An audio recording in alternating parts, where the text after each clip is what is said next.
আসসালামু আলাইকুম, সবাইকে স্বাগতম আমাদের বিহাইন্ড ব্রাউনফিল্ড কনস্ট্রাকশনে। আসুন আমরা আজকে ওয়াটার স্টপারের গুরুত্বটা জানি। ওয়াটার স্টপার কেন প্রোভাইড করা হয়, কি কারণে প্রোভাইড করা হয় এবং কোন কোন জায়গাগুলোতে আমরা ওয়াটার স্টপার প্রোভাইড করব সেটা আজকে জানি। ওয়াটার স্টপারটা মূলত এমন হয়, আপনার হচ্ছে যে দুইটা পাশ হয়। আমি যদি দেখাই, এমনটা হয়।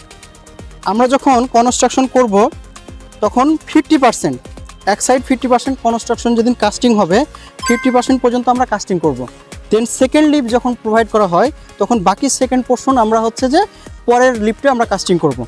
এটার ফলে যে কনস্ট্রাকশন যে জয়েন্টটা হয়, জয়েন্টে অনেক সময় হচ্ছে যে লিকেজ আছে, এই লিকেজটাকে প্রোভাইড করা দূর করার জন্য আমরা হচ্ছে এই ওয়াটার স্টপারটা প্রোভাইড করে থাকি। যে জিনিসটা বলছিলাম যে ওয়াটার স্টপার দেওয়ার ফলে যে লিকেজের যে প্রবলেমটা, আপনারা দেখেন যে আমাদের এই যে কনস্ট্রাকশন জয়েন্ট, এই কনস্ট্রাকশন জয়েন্টে কোনো ধরনের কোনো লিকেজ নাই। লিকেজ থাকলে হতো কি, এই জায়গাটাতে ওয়াটারের একটা সারফেস আপনার তৈরি হতো।